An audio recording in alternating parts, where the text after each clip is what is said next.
Alors aujourd'hui je me trouve dans un autre endroit, je me trouve au bord de l'eau et je vais tenter un peu plus loin de vous faire la vidéo sur l'éveil spirituel. Et donc je profite parce que d'après la météo pour la Belgique, c'est le dernier jour où il fera vraiment super beau avant la semaine prochaine. Et en semaine, l'avantage de promener en semaine, c'est qu'il n'y a pas beaucoup de monde. Alors je continue ma promenade et dès que j'ai trouvé un endroit qui pourrait le faire pour vous parler de l'éveil spirituel et de la solitude, je reprends cette vidéo. A tout de suite. Donc voilà, je me suis posée. Je vais vous parler maintenant, s'il n'y a pas trop de bruit, de l'éveil spirituel et de la solitude.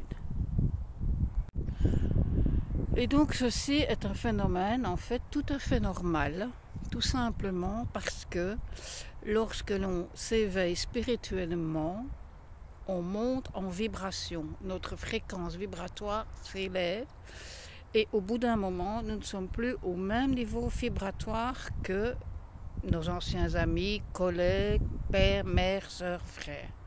Et donc forcément, nous n'avons plus les mêmes centres d'intérêt. Notre ego est remplacé par la beauté de notre âme, sans vouloir être prétentieuse, et cela fait qu'à un moment donné, on a l'impression que les gens qui nous entourent ne nous correspondent plus. Et donc, de par ce fait, au bout d'un moment, petit à petit, et ce sont des choses qui se font naturellement, les gens qui nous entourent, on va les voir de moins en moins, voire plus les voir du tout. Et à un moment donné, on va avoir comme une espèce de transition, parce qu'on se transforme, et on va se sentir seul. Mais pas que, on va aussi avoir besoin d'être seul. La solitude, en fait, va nous plaire. On sera des fois seul qu'en compagnie. Et c'est tout à fait normal quand on vit un éveil spirituel.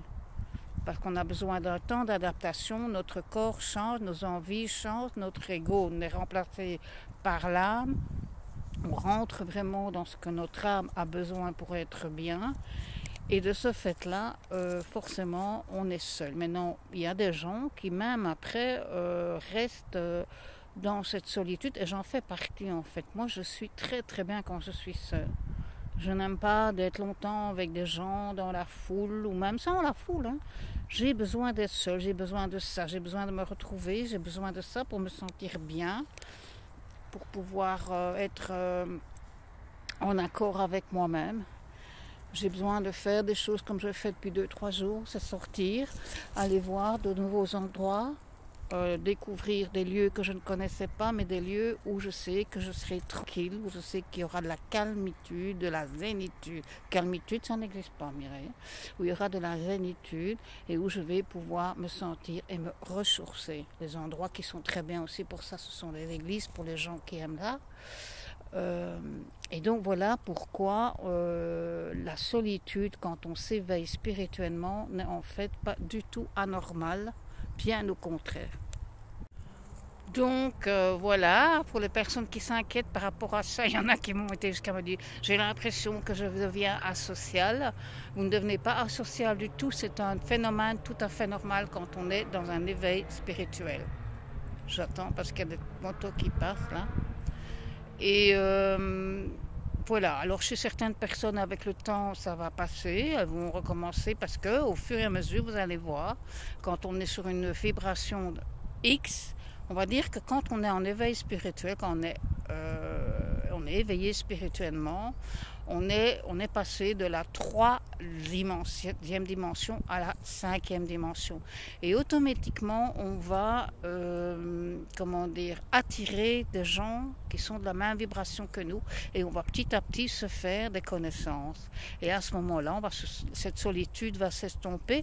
Mais comme les gens qui sont comme vous en éveil spirituel et qui sont aussi passés dans la 5e dimension, il y a beaucoup de chances qu'ils vont eux aussi avoir besoin de se retrouver seuls très souvent pour pouvoir méditer, pour pouvoir approfondir leurs connaissances, pour pouvoir tout simplement profiter de la solitude, tout simplement.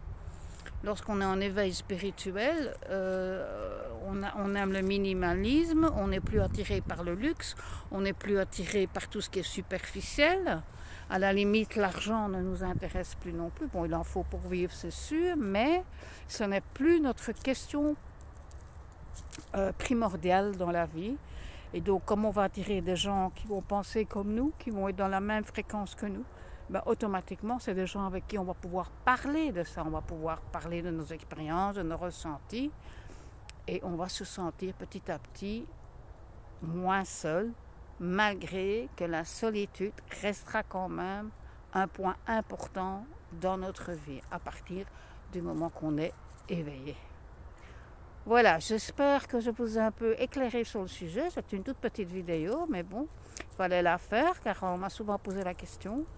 Et puis, continuez bien, bonne continuation et profitez du beau temps, tant qu'il en est encore temps, parce que ça ne va pas durer, il paraît, la météo va changer. Et en attendant, je vous dis que les anges vous protègent et à très vite. Ciao, ciao!